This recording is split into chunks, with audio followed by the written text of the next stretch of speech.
Welcome to WikiPodcast. Today, we're diving deep into the first installment of our religion series. We're setting our sights on polytheism and ancient civilizations, and we're calling this one Gods Everywhere, the World Through Ancient Eyes. Sounds great. And we've got a fascinating collection of information here, mainly, drawing from the Wikipedia entry on polytheism. Our mission really is to get under the skin of what it meant for people in ancient times to inhabit a world while just buzzing with gods, to grasp their beliefs and, how those beliefs really shaped the civilizations they built. Exactly. And for you, our listener, if you're keen to get a solid understanding of this without getting sort of bogged down in jargon, we're going to pull out the most compelling insights, skip the heavy stuff, and aim for those, those light bulb moments. Okay, so let's unpack this idea of polytheism. At its very core, it's the belief in, or I guess the worship of, more than one god. Seems simple enough on the surface, doesn't it? It does, yeah, it seems straightforward. But what's truly captivating is the structure of these belief systems. Ancient polytheism had often involved these really intricate pantheons, whole families, you could almost say, of gods and goddesses, and each one had their own specific rituals, their own ways of being honored. Imagine like a divine society, right, complete with its own dramas and pecking order. Exactly. And these weren't just, distant figures way up high. These deities often embodied the very forces that shaped their world. We're talking about the big stuff, the sky, the seas, the sun, the moon. Yeah, the fundamentals. But also those really fundamental aspects of human experience like love, death, music, art, even something as vital as farming. You could probably find a divine patron for almost any significant part of life, I bet. That's such a key point. It's sort of imbued the whole world with this sense of vitality, of, interconnectedness. Although the sources also point out that the lines weren't always super sharply drawn. In some belief systems, particularly thinking about Chinese folk religions, you might have seemingly distinct entities being worshipped, but they might have been understood as different expressions of maybe a single unifying divine principle. So there was a kind of fluidity to it sometimes. Okay. So different names, different stories, perhaps, maybe a shared underlying divine reality underneath it all. That makes me think about something I came across, this modern distinction people make between soft and hard polytheism. How might that lens help us understand the ancient viewpoints? Oh, that's a really insightful angle. Yeah. So soft polytheism today often describes the idea that various gods are, personifications of natural forces, or maybe different cultural interpretations of one core divine essence. Like, think of it this way. Perhaps ancient people encountering different sky gods, a Zeus here, maybe a Thor over there. They might have seen them as different ways of understanding the same fundamental power of the heavens. This idea, it touches on something scholars call interpretatio Graeca. Ah, right. Like saying, oh, you're thunder god. Yeah, we have one kind of like that too, just our version. Precisely. The Romans did this all the time, didn't they? They frequently equated their god Jupiter with the Greek god Zeus. They saw them as essentially the same thing, just with different cultural expressions. Now, on the other hand, you have hard polytheism. This perspective posits that the gods are distinct, they're individual, and they are genuinely real divine beings, not just metaphors or different ways of thinking about the same thing.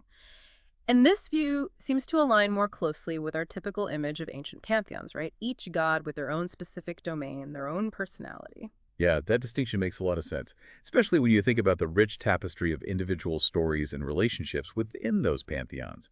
The info we have mentions that ancient deities were often portrayed as complex, anthropomorphic beings. Yeah. So essentially, gods who behaved a lot like superpowered humans, right down to having flaws and, getting into arguments. Absolutely. They had individual personalities, specific skills, their own needs, desires, even these personal histories filled with really dramatic episodes, much like us. But, operating on a vastly grander scale with immense power and influence. And it's crucial to remember, these gods often sat at the top of a broader hierarchy of supernatural entities.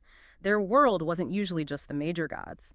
It was populated by ancestors, different kinds of spirits, other non-human forces, too. Right, so it wasn't just the headline deities. There was a whole supporting cast in the unseen realm, so to speak.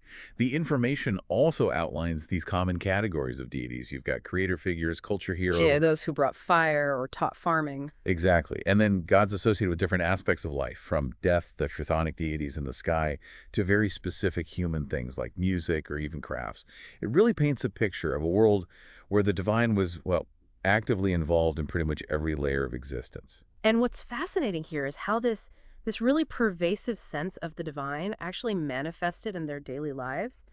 Because while we often lump ancient polytheistic beliefs under the label mythology, it's really vital to differentiate between the narrative tales, the stories, and the actual religious practices and worship. Okay, right. So the myths are the stories, the epic sagas about the gods and what they got up to, but the religion is what people actually did. Yeah. Like the rituals, the sacrifices, the prayers, the ways they tried to connect with these powers. Exactly. You could have deities who might have been, say, bitter enemies or locked in some eternal conflict within their myths, but they could have been worshipped right alongside each other in a temple without any sense of contradiction.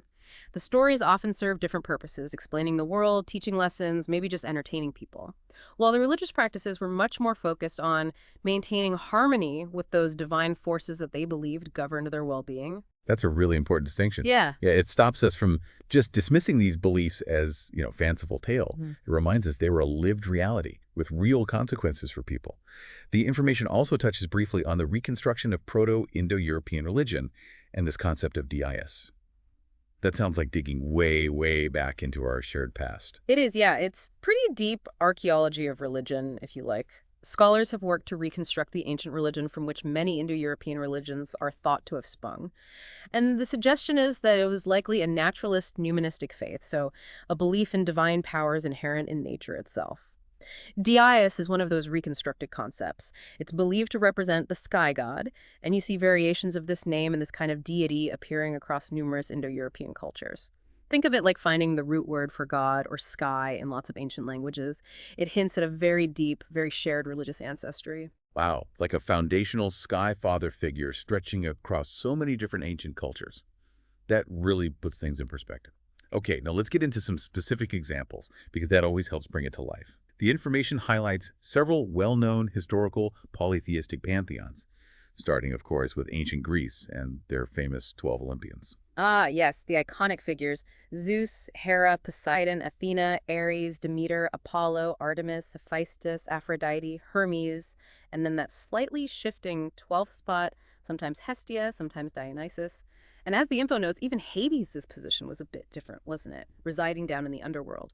But what's crucial to understand is that this wasn't some static, unchanging list carved in stone. Different city-states, different polis might have particularly emphasized certain deities, or even had their own local interpretations and rituals for the same gods. And Hellenic polytheism, Greek religion, it wasn't just confined to mainland Greece. It spread all throughout the Mediterranean with their colonies and influence. Right, that makes sense. Local needs, local identities would shape their relationship with the divine, even within that broader shared framework. Well, Then we have ancient Egypt. Just, wow, that vast and incredibly complex pantheon. Trying to keep all those deities straight must have been a challenge in itself. oh, absolutely. A lifetime study for some. Yeah. And then you have Mesopotamia, with the early Sumerian gods providing another really early and influential example.